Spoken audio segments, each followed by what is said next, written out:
Well, reaction keeps coming in right now at 5 after hearing about an hour ago from Vice President Kamala Harris. She did concede to former President Trump. And right now we do want to bring in Dan Haar, columnist and senior editor at Hearst Connecticut Media. I know, Dan, over the last few weeks, you've been talking to voters really all across the state, and I imagine this was something that you suspected could be a possibility.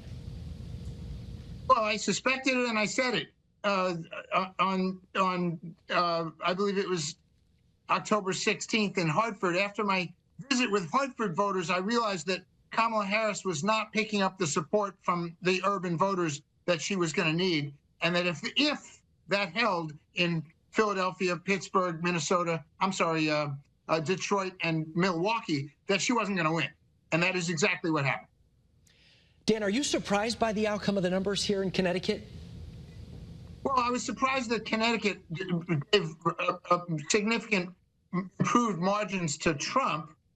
Certainly the outcome was a given, 9 points versus, Biden was 23? Yeah, was that what it was? It was around 20 points, if I remember correctly. Yeah, so, and that's a big change from 20 to somewhere between 9 and 10, which is what I think it's coming in at. And I don't know about turnout. I haven't seen turnout. Looks like a little bit less, but not much less. So that's not a big story. But the story is the cities. And no matter your political affiliation, Dan, I think a lot of people talking today about what are the reasons that President-elect Trump won this race. I know you have a column out focusing on the things that mattered most to voters. Well, I think there are a number of things. I'm a tipping point believer, and a multiple tipping point believer, I should say, and there are a number of reasons. Kamala Harris never established herself as a strong candidate able to answer questions. That said, she fumbled over a lot of questions. That said, she was also a victim of untruths about issues, especially the border and inflation. Inflation was not the fault of Joe Biden, and everyone knows that. And yet it became this thing. Well, prices.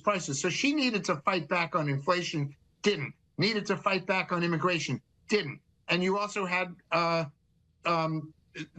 fact that she had been anointed gave Republicans a chance to say the exact same thing that Democrats were saying about Trump, anti-democratic. So it sort of muddied those waters, which is exactly what Donald Trump wanted. But listen, he won fair and square. It looks like it. And the voters said what the voters said. I think woke issues were one. She didn't fight back and clarify her positions on that. Lots of issues. I should point out that Connecticut is now going to have veto-proof majorities in both chambers, the House and the Senate. All right. The opposite of what we saw in other parts of the country. All right. Yeah. Dan Haar, thank you very much for joining us. We appreciate your time again. Great to be here.